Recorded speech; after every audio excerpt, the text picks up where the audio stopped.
Merhabalar, kanalıma, videoma hoş geldiniz. Bugün çok basit, kolay bir tunik kesip dikeceğim arkadaşlar. Sizinle de paylaşmak istedim. Bu videoda kol evinden, kol evini nasıl buluruz, kolu nasıl çizeriz onu paylaşacağım arkadaşlar. Çok soru geliyor bu konuda. Kolu oturtturamıyorum, kol tepe yüksekliğini bulamıyorum diye. Şimdi o yüzden bu basit tuniği dikmek istedim arkadaşlar. Kumaşımı her zamanki gibi ikiye sonra dörde katladım. Benim kumaşımın eni gayet geniş bir kumaş. Çok rahatlıkla veriyor. O yüzden 4 kat çalışacağım. Kumaş katları benim önümde. Kumaş kenarı burada. Kumaşımın üzerinden temizlemek adına düz bir çizgi çizdim. Şimdi ölçülerimizi yerleştirmeye başlıyoruz. Ben enseyi 10 santim çalışacağım. Omzumu 11 santim yapıyorum. Kumaşım penye ama likralı değil. Çok esnek değil arkadaşlar. Likrası, süprem desenli bir kumaş. Şimdi 3 santim ense düşüklüğü yapıyorum. Bir miktar düz gittikten sonra ensemizi meyil vererek ense formunu çiziyoruz. Omuzdan da 3 santim omuz düşüklüğü yapıyorum. Ve bu şekilde omzumu çiziyorum. Şimdi kol evinin ölçüsünü bulabilmek için ben pazımı ölçüyorum arkadaşlar. Bakın pazının en yüksek yerini şu şekilde ölçüyorum. Benim pazım 40 santim arkadaşlar. Gördüğünüz gibi şöyle çok sıkı değil, şöyle döndürerek ölçüyoruz, 40 santim. Pazıyı ikiye bölüyorum, 20 santim. Şu şekilde 22 santimde kol takma payı veriyorum. Benim kol evim 22 santim arkadaşlar bu tarz kumaşlarda. Evet, şimdi şu omuz düşüklüğünden aşağıya 22'yi işaretliyorum. Ve burayı düz bir şekilde gördüğünüz gibi uzatıyorum. Evet. Burası benim kol evim arkadaşlar. Yani kol evimi çalışacağım, göğüs hattımı yerleştireceğim ölçü. Göğsümü ölçüyorum. Kumaşın özelliğine göre pay veriyorum. Mesela ben göğsümü ölçtüm. Benim göğsüm bakın şöyle 106 santim. 106'yı 4'e bölüyoruz. 106 bölü 4. Eşittir 26,5 yapıyor arkadaşlar. Kumaşım likrasız olduğu için 2 santim pay veriyorum. 28,5. 1 santim de dikiş payı veriyorum. Overlock'ta dikeceğim için 29. Göğüs ölçümü 29 olarak yerleştiriyorum. Evet. Şimdi şu omuz çizgisini düz bir şekilde aşağıya çizebiliriz.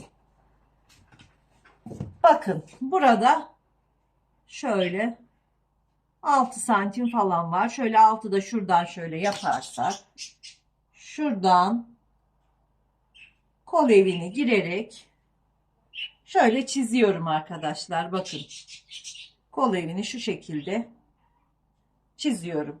Tabi bunu yaparken sırtımızı da ölçeceğiz. Sırt ölçüsü de önemli. Kol evini çizerken şuradan sırt ölçüsünü geçmeyecek arkadaşlar. Bakın benim sırt ölçümü burası veriyor 21 santim. Evet arkadaşlar, şimdi omuz başından aşağıya 44 santim iniyorum. Arka ve ön uzunluğumuzu çiziyoruz. Mezurumu hiç kaldırmadan 20 santim kalça düşüklüğü ekleyerek işaretliyorum. Ve mezurumu yine kaldırmadan tuniğimi istediğim boyda işaretliyorum arkadaşlar. Benim için şöyle 90 santim yeterli. Siz bu şekilde elbise de kesebilirsiniz. Tunik de yapabilirsiniz. Kısa bluz de yapabilirsiniz arkadaşlar. Kısacası bu sizin kalıbınız.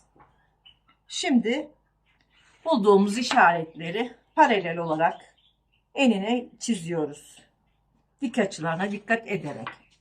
Göğüs, bel, basen, boy arkadaşlar. Şimdi belimde ben hafif oturtturma olsun istiyorum. Burası 29'du. Burayı 27'den çalışıyorum. 27, hatta 28 yapalım. Hafif bir oturma olsun. Kalçamızı ölçüyoruz arkadaşlar. 4'e bölüyoruz. 2 ekliyoruz. 31 santim benim kalçam, böldüm. 2'ye böldüm, ekledim, 31 santim şu şekilde. Şimdi Riga cetveliyle az kavisli olan yeriyle kol eviyle belimi birleştiriyorum. Bu şekilde. Sonra çeviriyorum cetvelimi. Şu şekilde. Burada köşe oluşturmadan, bakın köşe oluşursa buraları dolduruyoruz. Çiziyoruz. Etek ucunu da rigamın geldiği üzere şöyle çok kavis vermeden çiziyorum arkadaşlar. Bakın bedenimiz çıktı. Arka ve ön ikisi birlikte çıktı arkadaşlar. Şimdi kesiyorum. Hemen şöyle enseye 1 santim dikiş payı veriyorum.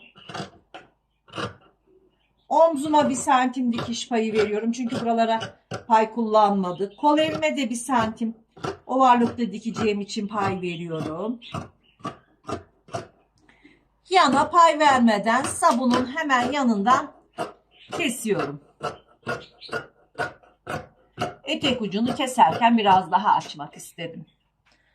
Ve etek ucumuzun sivrilik yapmaması adına şuradan 1 santim, 1,5 santim yukarı çıkarak riga cetvelimle şöyle bir düzeltme yapıyorum.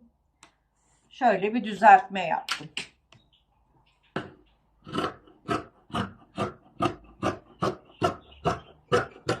Evet arkadaşlar, gördüğünüz gibi bedenimiz çıktı. Arka ve ön ikisi birlikte hem kalıbımız hem bedenimiz çıktı. Şimdi tek parçasını alıyorum. Arka olarak ayırıyorum. Şöyle kenara alıyorum. Ve bunu tekrar katlıyorum.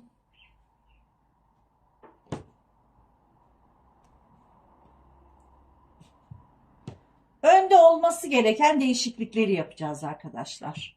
Mesela ön yakamızı açacağız. Siz ön yakanızı nasıl yapmak istersiniz? V olabilir, kare olabilir, 0 olabilir. Ben 0 çalışacağım. 0 seviyorum çünkü. Bisiklet yaka, 0 yaka. Şimdi 3 santim düşmüştük. Şöyle 11 santimden açıyorum. Bir miktar düz gittikten sonra şöyle yaka kavisini veriyorum. Evet. Pratik bir şekilde yaka kavisimizi verdik ve kesiyoruz.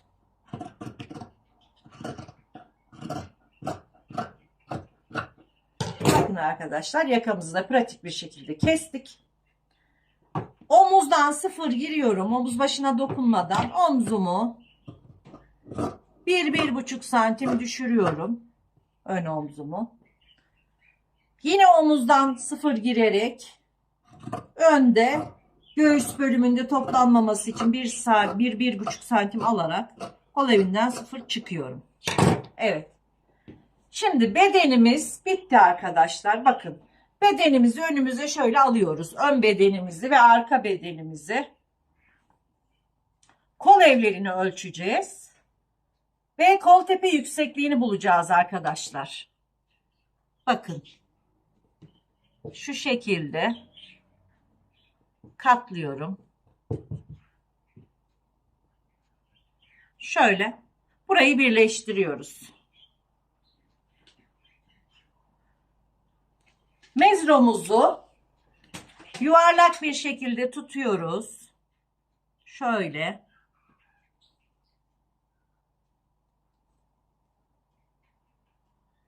Ölçüyoruz arkadaşlar. Ve benim kol evi çevrem, ön ve arka kol evi çevrem 53 santim geldi. Şimdi 53 santimi 3'e böleceğiz arkadaşlar. Ön ve arkayı kenara alıyorum. 53 bölü 3 yapıyoruz. Eşittir 17,6 yapıyor. 1,5 santim çıkma değeri düşeriz bundan. İsterseniz düşmeyebiliriz de. 17 de kullan. 16,6. Ben bunu 17 olarak kullanacağım. Yuvarlıyoruz. Evet, şimdi kol boyumuzu ölçüyoruz. Pazımızı ölçüyoruz.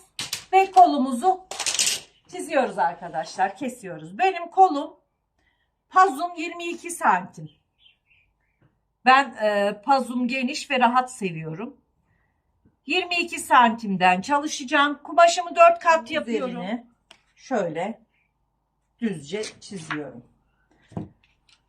Kol boyumu işaretliyorum. 65 santimden kol boyunu işaretliyorum.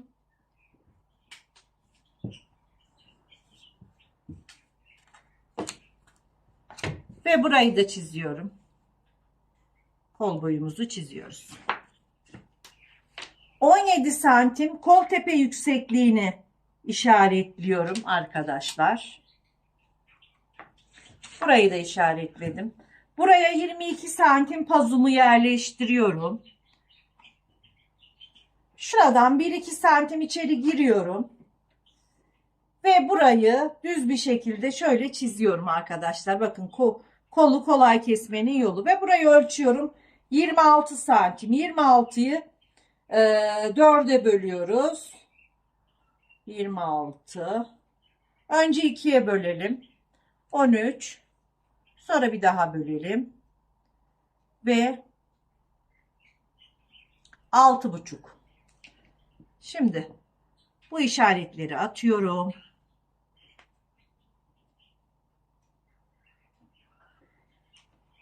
Kolun üzerine yakın olan yerden şöyle 2 santim işaretliyorum. Şuradan 1 santim. Sonuncu işaretlerin içeriği ise 1 santim giriyorum. Ve kolumuzu bakın bura düz geliyor. 2 santim o yüzden içeri girdik. Şuradan 2 santimden 1 santime sonra şu şekilde çiziyoruz. Bakın pratik bir şekilde. Şu içe girdiğimizi 0,5 de yapabilirsiniz.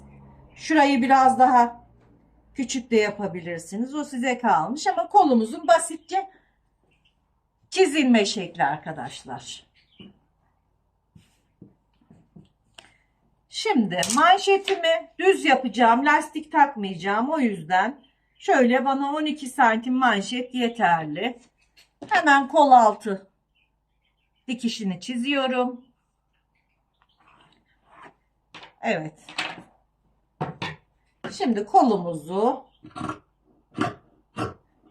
kesiyoruz.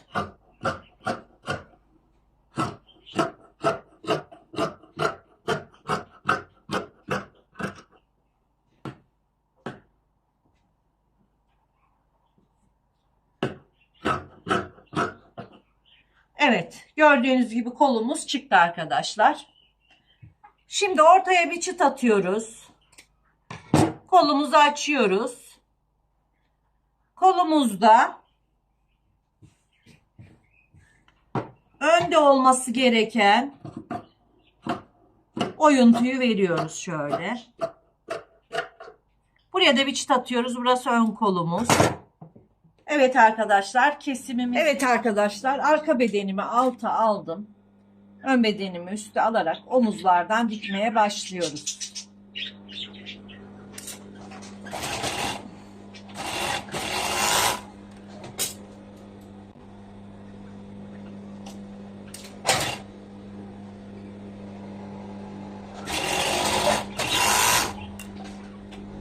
Omuzları diktik. Şimdi böyle açıyorum. Ön beden yukarı gelecek şekilde kol evini makinenin altına veriyorum. Ve kol takacağız. Kolumuzun önüne çıt atmıştık. Ön kolumuza. Şimdi bunu alıyoruz. Ön kolumuzu bu şekilde dikiyoruz.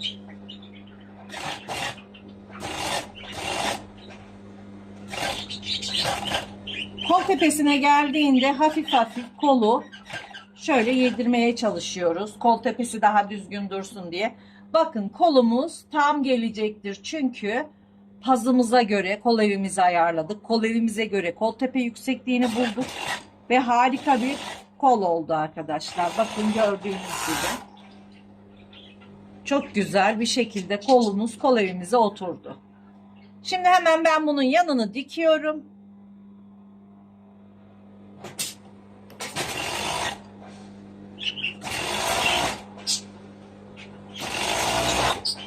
Yanını kapatıyorum.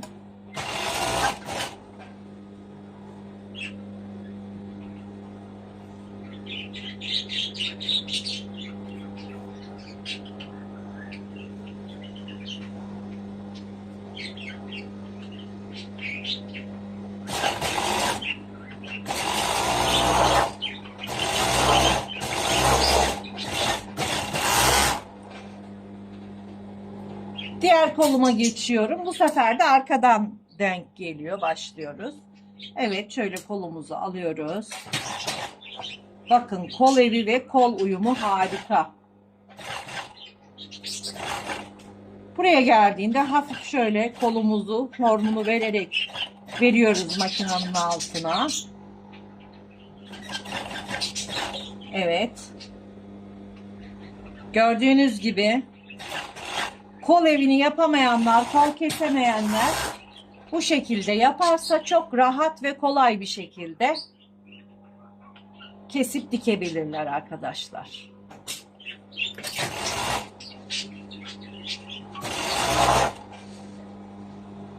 Hemen yanımı kapatıyorum.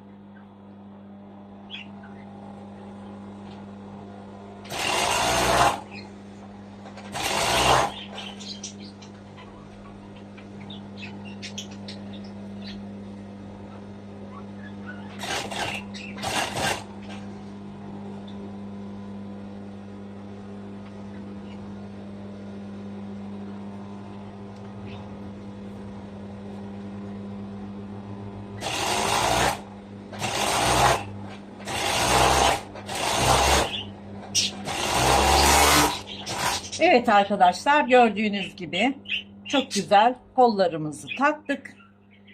Ben şimdi videomuzun sürmesin diye yakamı ölçeceğim. Yakamı takacağım bu şekilde. Kol ucunu, etek ucunu yapıp bitmiş haliyle paylaşacağım arkadaşlar.